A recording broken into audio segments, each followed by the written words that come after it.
today. Valuation in interesting times, evaluating in interesting times, the brighter perspective.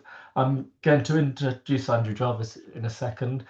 Essentially, how the challenge that emerged from the complex settings of policy development dealt with by evaluation providers. So how the competing demands of politicians, analysts, policymakers, users of government services, and those affected by policy resolved. Can they be resolved? Fortunately, we've got Andrew here, who hopefully will provide some pointers to how we reconcile the challenges of conducting evaluation in interesting times and under complexity. Andrew Jarvis is Vice President at ICF, more than 30 years experience in policy evaluation with research and advisory roles in consulting government in UK, Brussels and beyond. He currently directs the work of the ICF-led partnership, provides evaluation, monitoring and analytical support to most DEFRA's domestic programs and policies via the largest single evaluation services contract. And I've worked with a few projects with Andrew on that. And it's very interesting to see how that's developing. Also responsibilities for ICF in AI and data science servers in Europe, and chairs the firm's Method Centre. And in terms of focus, is mainly focused on environment, food policy, infrastructures, issues in projects for the UK government in EU institutions. So I'm just about to hand over to Andrew. So Andrew, have your slides ready in a moment. But remember, well, Andrew will speak and present. The mechanism for asking questions is to put your questions in the Q&A box, and then when Andrew finishes, we'll work through those. And if you really want a question answered, upvote it, and we'll go with the questions that get the most upvotes. So with that, over to you, Andrew. Thank you very much. Thank you very much, Ben. And thanks to you, Nigel and the CECAN team, for providing the opportunity to share a few thoughts today. From a slightly selfish point of view, it's been a very useful prompt to spend a bit of time trying to organise into some kind of narrative, a bunch of thoughts that have been bouncing around over the last few months, in which my colleagues spend our time mulling over. I'll perhaps also, if I may, take this opportunity to thank Nigel and the CECAN team and give recognition to the contribution that they've made over the last almost 10 years now, since everybody met in what I remember to be a semi-converted warehouse somewhere in London to discuss this idea of CECAN and the idea of a facility that could help us think through these problems of complexity and the knotty issues and the complex systems that we were all spending our time with addressing. And that germ of an idea has matured into what I think is now a pretty core piece of our evaluation methodological infrastructure, and something that I know some folks in other countries where we work look at with some envy. I'm also conscious that this is the just off post-prandial slot on what's probably the hottest day of the year, and if I could pass out cool drinks, I would do so. I'm reminded, as I move to the next slide, of we did some work a few years ago for Ben and Jerry's in the summer, and they paid us slightly in ice cream, and I've never seen an office so happy as when that case arrived. So I wish I could do the same here. As Ben said, there's sort of thoughts here are based on this perspective of ICF, which is a consultancy that does research and evaluation work here in the UK, elsewhere, has got from the engagements that we have with a number of departments, arms and bodies, agencies, and so forth, primarily national, but also some subnational. So there's a sort of spectrum of policies, methods, and a bit of perspective over time, and across geographies as well. We do quite a lot of work, if one can say that, these days in Brussels, and being able to look at comparative models of building evaluation systems is quite interesting. I think, to sort of summarize one of the key themes for what I want to get across, I think we are actually quite positive and bullish, notwithstanding all the challenges, about what we could collectively achieve over the next 4 years in terms of building on the work that's been done, and ensuring that we get sort of more better joined up evaluation activity, if I can paraphrase Norton. And the interesting thing is that quite often, in our professional lives, change is done to us, but I think view is that in this sense, quite a lot of what's on offer could be achieved through factors that are controllable by the sorts of people who are in this virtual room, whether it's in the task force or evaluation functions in individual departments or indeed the suppliers. So there's an element of whether we choose and we can make it happen. It is probably worth taking a step or three back and just sort of thinking about the strategic context to the conversation today, which sort of rears out of every newspaper, most newspapers, news bulletins, Substack articles, etc., which is the sort of the scale and the number, the complexity, and then it's also a key thing, the immediacy of the challenges that we collectively are facing, and the government. That's the subject of the essay question for today's conference is facing, and this challenge of reconciling the need to move pretty fast through the process of testing and scaling solutions, things that we might hope would be solutions to those problems, in the context also of resources being more scarce than we might wish them to be. So the evaluation, I think, imperative is kind of unarguable. We can't not learn about what works and whether the money that's being spent is having value.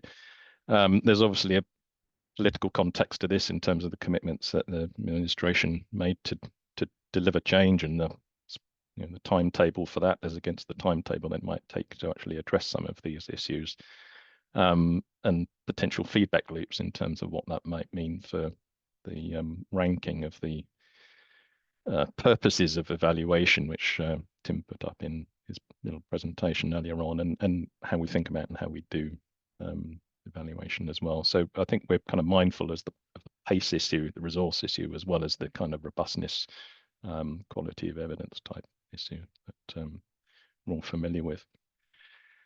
Again, if we take a moment for reflection, I think it's possible to be for this community to be really quite pleased in terms of the progress that's been made over the last 4 or 5 years, if we compare it with similar sorts of periods going back over the last 20 or more, in terms of the scaling of evaluation combined with this emphasis on thinking about interpreting. And obviously, as was mentioned earlier, there isn't a single answer to the quality question, but thinking actively about quality, being prepared to invest in quality, and also being prepared to innovate in pursuit of more interesting, better, more robust answers. Come quite a long way.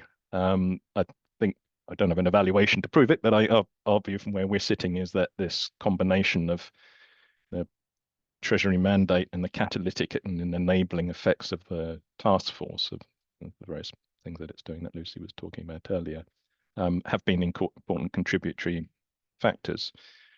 There are other places where we work where requirement to evaluate gets written into legislation. That's not the case here in the UK, but we found or are finding ways to sort of effect that system change that work in this context, and we are making progress.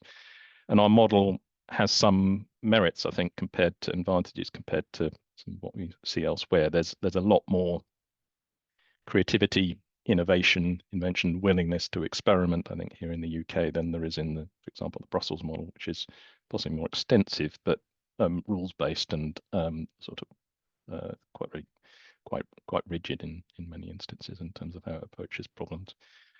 At the same time, there's clearly quite a long way to go. Lucy's metrics earlier on illustrate aspects of that, but in sort of aggregate terms, before we can feel that we've got a comprehensive, proportionate system that's a self-sustaining system, perhaps that's delivering evaluation. Curious and go into the spending review and the supporting plans, you won't actually find any mention of evaluation in there, despite the obvious importance for evidence for what's being described in there. Perhaps in the next one, 3-4 years' time, we will. So the sort of thesis I'm hoping to put to you over the next 10, 15 minutes or so, is that there are sort of four things that we might consider priorities. As evaluators from the sort of provider side and as commissioners, it's a sort of joint endeavor, I think. One is how we're going to need to evolve evaluation delivery models to fit this changing context of different kinds of programs, different kinds of ways in which programs are being delivered. And the thesis that's probably often going to involve us thinking in slightly more agile terms and thinking more about how to get the most out of system thinking-based approaches. We think we're probably all going to be spending more time wrestling with value for money questions, both in terms of its the sort of the number of those questions and where they sit on the hierarchy of evaluation questions in study designs, but also value for money in the context of the design delivery of the evaluation itself. And moving also, this applies at the sort of specific project contract level, but also departmental and wider systems level. How do we deliver better value for money out of the aggregate of our evaluation investments? We think we're going to be spending a lot of time also thinking about wrestling with the potential risks management of capability requirements, skills training, etc., related to new tools and technologies that are coming forward, and the contribution that they can have to better evaluation design or to be able to achieve more, but also sometimes being able to do the same thing, but for fewer resources. And then finally, the issue of how we organize ourselves to make that system that was in Lucy's chart earlier on work more effectively, more comprehensive. And the key thing for me, I think, is to sort of learn faster as well. And that raises questions of how evaluation interfaces with organizational knowledge management strategies and system knowledge management. So registries, organizational training, and how we get the things that we learn from evaluation today to the people who might need to know that information tomorrow.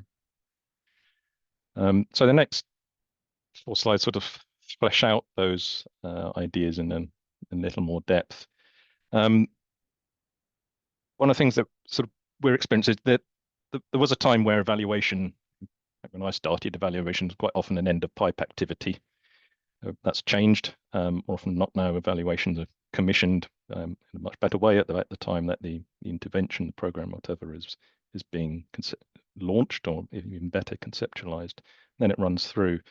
But this come with that sometimes is since you think you can essentially design and deliver, which works in those cases, and in those cases where the program works, is fixed and it doesn't evolve. But lots of times, because we're dealing with messy systems and we're not quite sure what works and things need tweaks, the programs are actually quite dynamic. The people running the programs, the interventions, are actually in the world of adaptive management.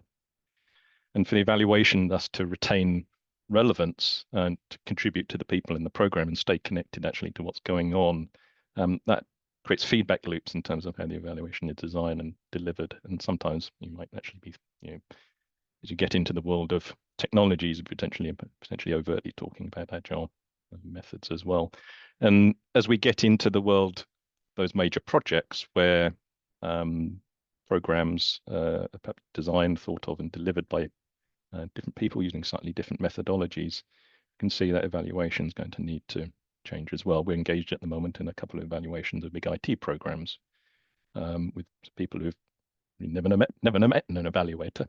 So they're in the world of understanding what evaluation is and how it fits in with how we fit in with all the other reams of people who keep showing up to express an interest in the program. And there's IPA reviews, there's all sorts of other things that are going on. So if we change the scope of what we're evaluating, that's going to need to adapt to find ways to explain how evaluation fits in, to think about how it adds value to some of these, especially these larger programs that have already got quite a lot of infrastructure around them. And perhaps I'm particularly interested in is whether this is going to lead to opportunities for innovation, creative thinking, and perhaps some joining up at this sort of evaluation and program project management interface, where suspicion that there's some people walking around with pieces of paper holding similar sorts of bits of information on which they give different names to and have their own management cycles for. So 5 years down the line, we may have found that we've got a slightly more joined up way of thinking about these things. But in practical terms, that chart of the increased percentage of major projects that are getting evaluated is going to have implications for people who are running those programs and the organizations that are delivering those programs in terms of capacity building needs. And quite often they don't necessarily have the infrastructure to practical terms to support evaluations or think about where the evaluation lands in the program management infrastructure as well. The value for money question, as mentioned, has already surfaced today. I think our experience has been that over the years, it has tended to be a lesser priority than questions of an impact, and was often an area of frustration because people would get to it. It would tend to be pushed down the pipe a bit. People would get to it and find they didn't have the information that they thought they needed in order to address the questions. And rather than be equipped with ways around that problem, tend to say, oh, that's all a bit tricky, not sure what we can do here, and sort of move on. What's really positive is that perhaps off the back of necessity, we're seeing an effort to engage with those problems, some of which was covered in Tim's call, but finding ways around to provide constructive answers in contexts where the conditions aren't right or inappropriate, or the information is available to use, so cost-benefit analysis and other sorts of techniques. And also to work around the institutional challenges that come with this. If, as mentioned in one of the earlier talks, valuation tends to be associated with social science, value for money, it's like getting into economics, how organizations equip people who are leading on evaluation to support on value for money. On the issue then of value for money for organizations and evaluation, I think what we're seeing already is people thinking creatively about how to get more to get the most impact from their evaluation resources, and get sort of potentially scalable solutions and templates and so forth, which mean as they roll out evaluation across their areas of activity, we're not constantly reinventing wheels, but can instead try and find generic test and where it seems to work, deploy generic solutions, templates and so forth, which can be tuned a bit for each context rather than reinvented from scratch each time. And you can see it's possible to see in time that evolving to think about more shared data systems, libraries and so forth, so that each evaluation isn't starting from scratch, but instead sort of picking up what's useful from what's been done before, or been done in parallel. There's this issue also in terms of getting value out of evaluation investments in terms of the way the knowledge is curated. And if I do a contractor does a brilliant evaluation today, how is my organization going to capture and then make available that knowledge to people who are doing the next program, or somebody over there who might find it useful? We've got stuff like registries, but some places there are work centers to help with this, but not everywhere. So wrestling with that issue seems worthwhile. And then there's the role of technology as well, which could potentially be quite significant, I think, in terms of having some answers for us, allowing us to get more for less. It's hard. It's hard to overstate the pace of technology change that we're seeing in sort of parts of our business as new tools are becoming available, enabled by AI in some way, shape, or form, now to cover a very large part of what principal people might do in their daily work. We've all got used to an AI agent sitting in on our meetings and can press a button and get a reasonable summary that's improved in its quality and accuracy over time of what was discussed. But these tools are now available for in part or in full across a wide range of search methods. And I think it's worth, well, we're seeing what's interesting is not just the use of, for example, large language models in pulling thematic analysis of text data, but it's that in combination with technologies which allow data be extracted from places where it was previously very hard, completely uneconomic to get.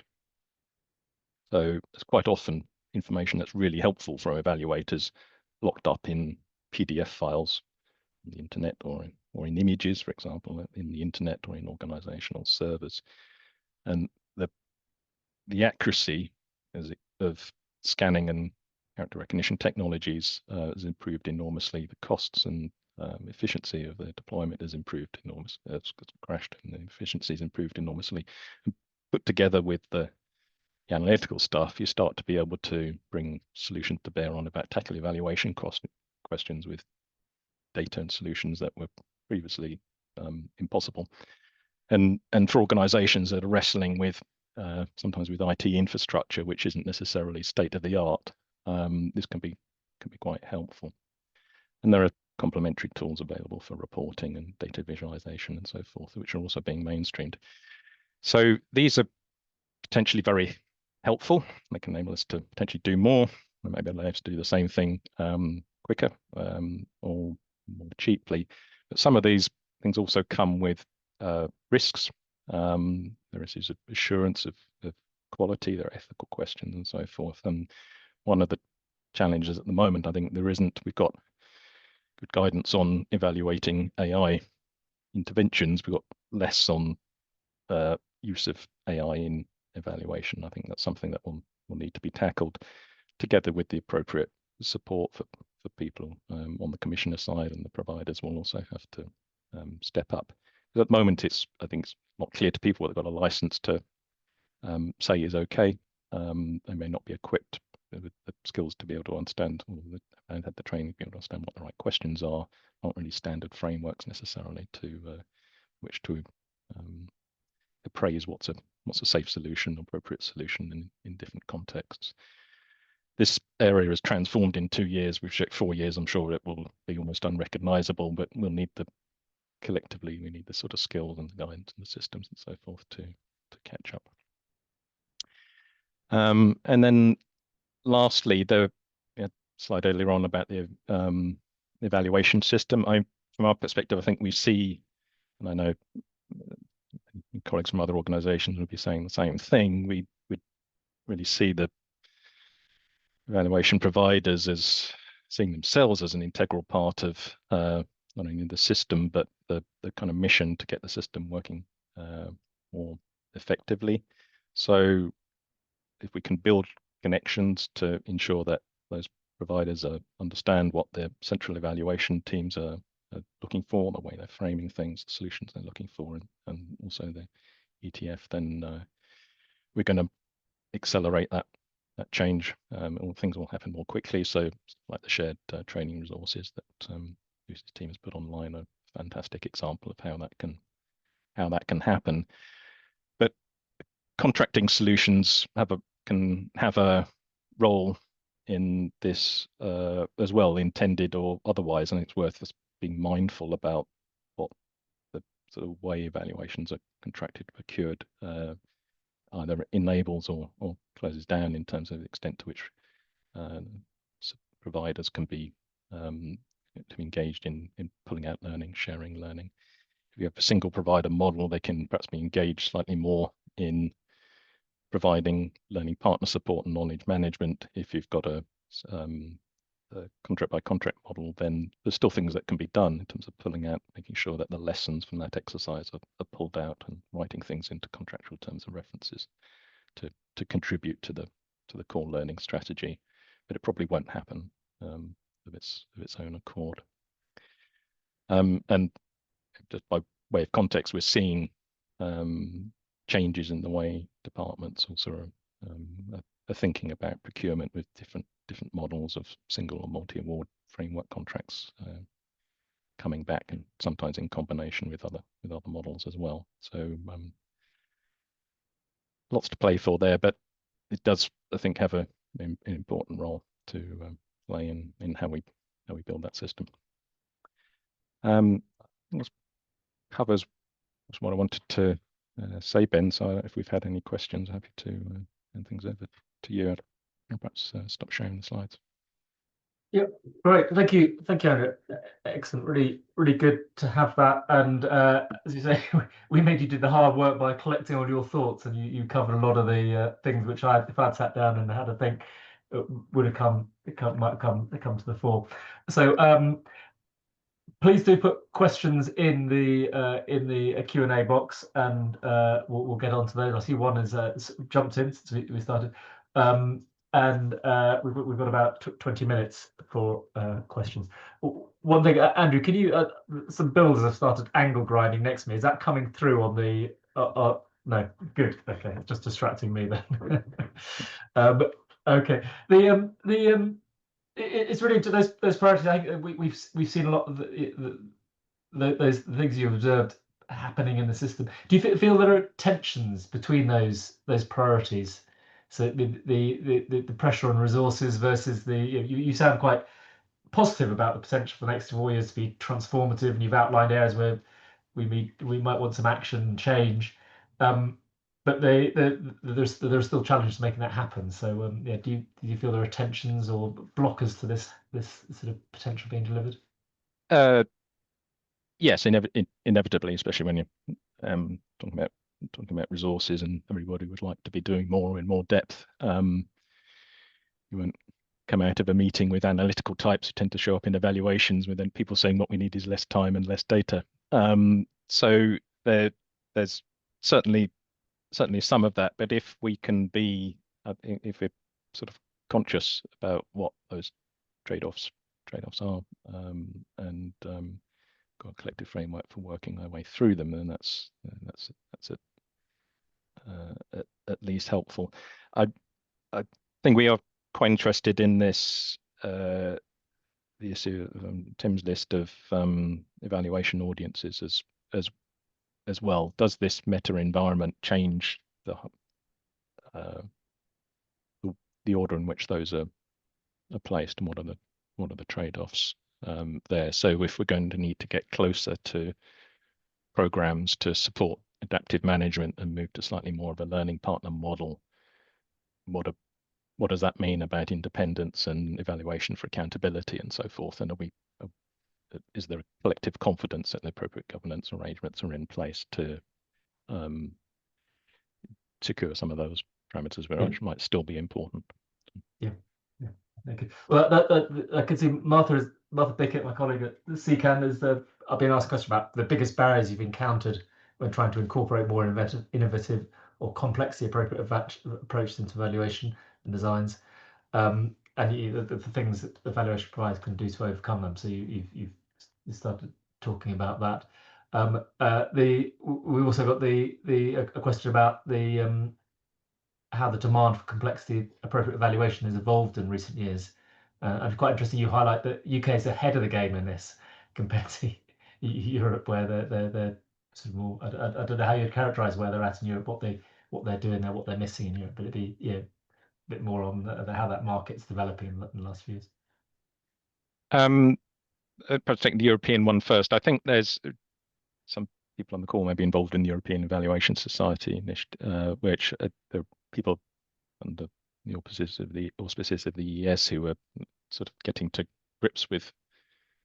to grips with some of these sorts of questions and beginning to answer I think, sort of work through the process that perhaps we did here with the help of CECAN some years ago. There is comparatively little in terms of the way the European Commission, for example, is looking at evaluation at the moment that would speak to this, although starting to see references to systems. So that's a step in the right direction. In terms of how I think our experience of how those sort of methods get traction, the challenge we have, and well, we've seen, and this may be part is our failings as much as anything else, is how do you sustain that perspective through the entirety of the evaluation, as opposed to everybody getting tremendously excited about the complexity of all the apps and all sorts of engagement at the beginning, and then over time, perhaps through force of habit or scarce resort or whatever, there's a sort of reversion to the historic norm. And some of that glorious insights don't necessarily, if you look in the final report, there's possibly less there than the inception report would have given you reason to believe might be present. So I think that's where the issue that we're looking to wrestle with, of how you perpetuate these approaches through the entirety of the design. Yeah, great. Next question, we've got the anonymous attendee who's been asking lots of questions in these sessions.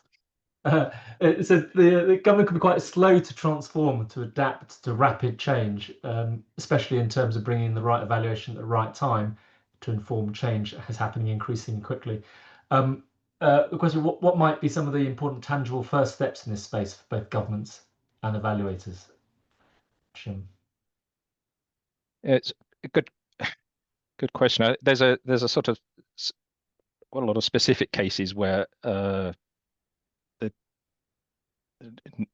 individual person may have a problem which they need to want to get addressed quickly, but the system which they're working makes it hard for them to do that. And I would guess that's part of the reason why we're seeing more departments reaching for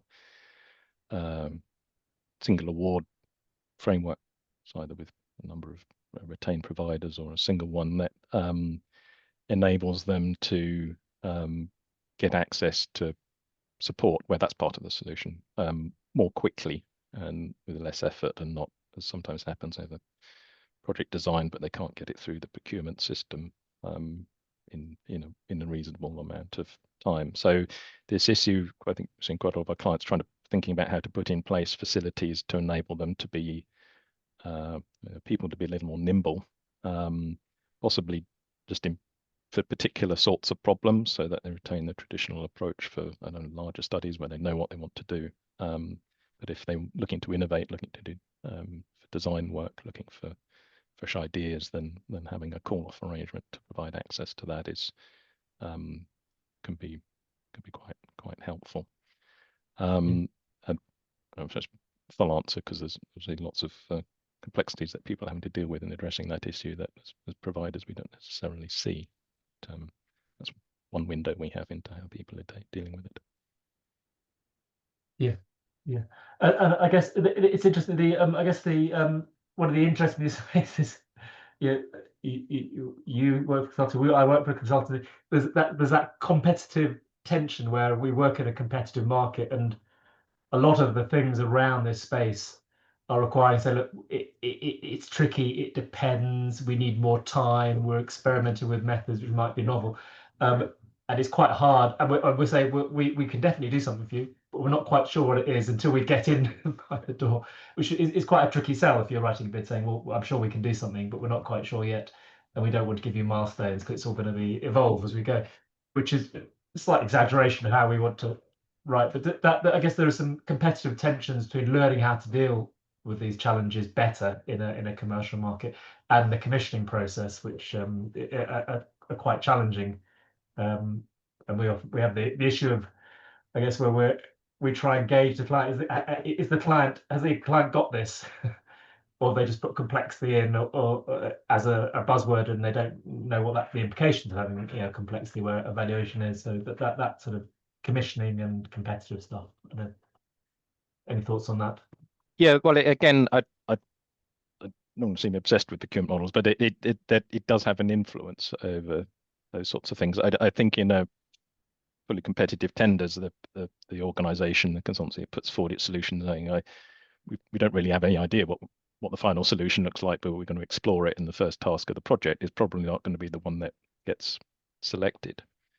But in practice, having people able to go in, explore that space, and work out what the potential is, and possibly enabled by some of these new technologies of the data and so forth, and kick tires on the thing, and then come up with a design, can actually be and work in a collaborative environment with the commissioner on that, can actually be a really good way of tackling the problem. And so and there are procurement strategies that can create environments where providers can be engaged to do that, whether it's individual experts or larger companies. So as I say, there's a number of trade-offs between the way we choose to buy and package evaluation service and expertise and the sorts of outcomes that you get and the flexibilities that everybody has. So. And related to that, the sort of the supplier side of things, Helen Baxter asked a question about the interest in the capacity of suppliers, the way in which the workload has to be managed by contractors, and whether that can get in the way of responsive in-flight agile evaluations. And it can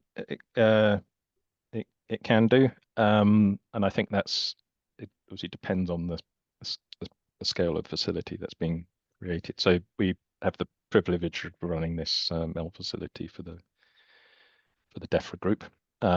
We've stood up, I think, more than 100 projects in 14 months, not all of them evaluations, but we've had to go some. And that's been possible not only because we have a scale of resource, but we brought together a very large partnership of really great organizations from CECAN to big survey companies, all sorts of things, in order to be able to provide that resilience. But I can tell you, even for I don't know how many hundreds of people we've got available to us, if as happened this year, everything happens in March through January through March, then we're nonetheless in for a few long nights. So there's an issue there, but again, I think there are a good process and procurement process can resolve that.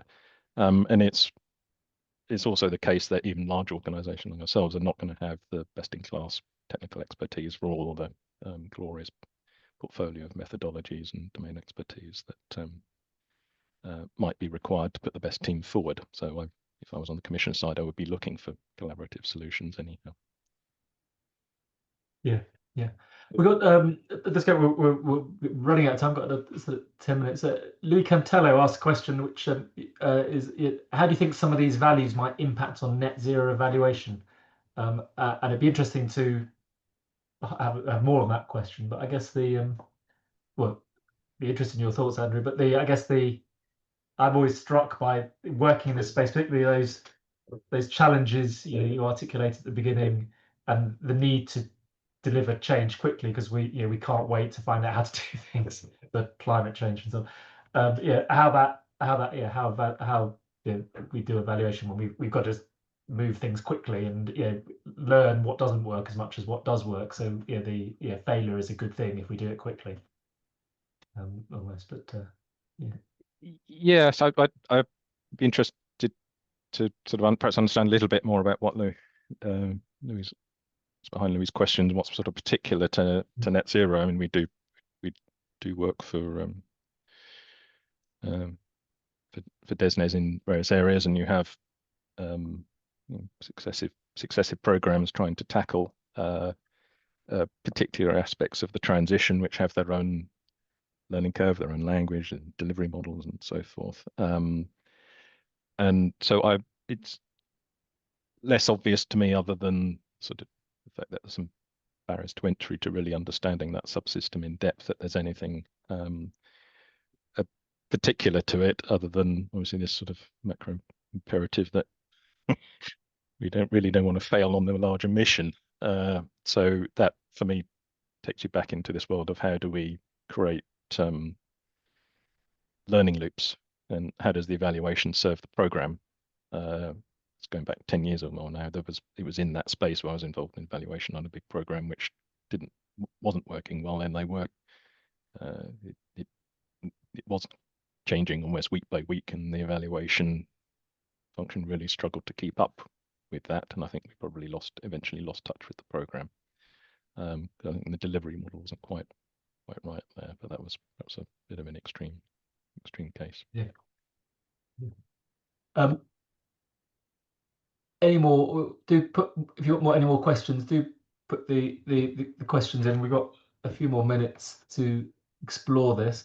One of the things I was interested in, Andrew, in the we've had a bit this morning in terms of the numbers versus sort of the being definitive versus longer narrative answers, and that working in this space, the answers versus insights and knowledge versus process, and it seems to be quite it's a tricky space that working with complexity tends to point to process and exploring and learning and adapting rather than necessarily the answer is whatever it is, and that's an unfair characterization of conventional evaluations, but that it can often be quite hard saying, look, we will make you have a good process so you learn, and people who at the coalface can do things and change, but it rather changes the accountability for what have you done what you said you'd do, to have you you've got to be accountable for learning. Can you demonstrate you are learning quickly and adapting and changing things? So,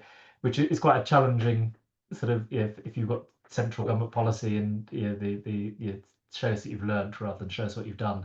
It's quite a challenging debate um, to have. But Lucy's remark did make me smile, because I seem to spend my life answering that, addressing the same question. I think this may just be us. There is a human element to this as well. I think that so the sort of people that we hire, and who love getting buried in these sorts of issues, doing the analysis, and not necessarily people who see the world in binary or see the world in binary terms. There's these shades of grey, and there's always caveats and qualifications, and the reason why more analysis might be needed, and something caveated. All of which is understandable. They're all with me up in the top left corner of the quadrant on these test companies get to do. But part of my job when I'm reviewing our reports is to try and put myself in the place of the person that Lucy's thinking of, who's actually got to make a decision off the back of this thing and get some value out of all this work that we've done. And that does require a clarity about, this is all jolly interesting and what you've done and what you found, but what actually is the answer? And so a good contractor should be picking that up, but I see it repeatedly, and part of it's process, part of it is human nature, and particularly the kind of humans that get find themselves in this line of work, I think. Yeah, good. We seem to be made good progress on the questions. I don't think we've got anything new on the just looking. We don't got any new questions. It just in terms of sort of wrapping up in the next few minutes, I guess the issue of sort of competencies across the sort of the policy system, and what level of sort of interactional expertise people need to be working in space. So there's the commissioning the right things, knowing enough to commission the right evaluations, and having the technical expertise to deliver them, but also quite a lot of the material I've read around competencies for working in sort of with systems thinking and complexity is that you want people who are really good at coordinating and bringing together diverse. So it's that sort of project management and people skills which are really important. This as much as the sort of the technical evaluation skills. So I don't know if that that sort of differentiation of the skills needed at different points of the sort of the policy evaluation system has been explored or could be explored further, rather than we all need to know everything for everything. Absolutely. It was a good team for these typical complex evaluation of any kind, particularly if it's dealing with complex things. We'll have a mix of different skill types in it, and specialists in different methodologies. There's very capable people on the call here, but there's probably everyone would probably admit there's more out there than most of us can get our heads around at a truly expert level. So that's part of it. I think I'm quite interested in this idea of slightly different point that you're making, but this sort of essentially sort of shared curriculum, which is why I think the sort of ETF publishing, its train the trainer materials and so forth is so interesting. So submit together with Magenta Book, there's content that all parts of the system can kind of get literate in, and so that we've got may not be perfect, but we've got a collectively understood framework for thinking about some of these sorts of issues. And if there's also a place for more kind of formal qualifications and rotations and so forth, then that's good. There have been a few occasions over the years where there's been joint kind of supply side, demand side training initiatives, and some of those have been some stuff was done by DECO about a decade ago, and that some of that was really positive because there's all sorts of spin-off benefits from people having a sort of an opportunity to talk through the issues around the same table. Yeah. Cool. One more question, probably last question. Anonymous one says, Andy, thanks for your interesting talk. Interested to know what commissioners can do to help you do your job. And it says it often feels like there's a contractual tension when working in a dynamic space and the intervention is evolving. So what do you Yeah, it's a good question. I think just I had a project startup last week, and one of the first things we put on the table was a set of questions relating to what we should all assume about the extent to which thing we're going to be evaluating is stable or not. And then so that opened up a conversation about what that would mean for how everybody would need to work, what we could assume about what would be valid for how long, the rhythm, the reporting cycles, and so forth. So if we know it's going to be evolving, let's at least get that, let's kind of bring that into the open and talk about it, and talk about how collectively we deal with the challenges for that, because there'll be challenges for the provider, but it's also going to be issues on the commissioning side as well, and what the trade-offs are, and what it means for how often things are going to be research plans or theories of change, whatever, are going to need to be revisited so that the solution can be designed in to what we have, ideally typically at the end of the inception stage, and in that inception report, which is kind of the project definition document. I think that's probably the single most useful way of tackling it. Yeah. Great. Okay. And I guess I become slightly like a stuck record when we sit down. What would make it helpful? And it's always the can we have clarity on scope, purpose, and users, which is not particularly something, but it's striking how often those things are not very clear or set so broadly that it makes it quite a hard task to respond. So if the process permits spaces to be created to surface those things, then that's almost invariably useful. In this DEFRA facility, for example, is an explicit part of the process that we can look at a draft specification, everybody can sit around the table and talk about it, and that is leading to projects that are just better outcomes. There's stuff that wasn't plausible gets knocked off, things are addressed, and commissions are getting things that they can be more confident they're going to get delivered. So that's a particular environment that supports those kind of conversations, and it's not true of all of them. Great. Okay. Well, it's 20 past now, so we're going to wrap up there. But thank you, Andrew.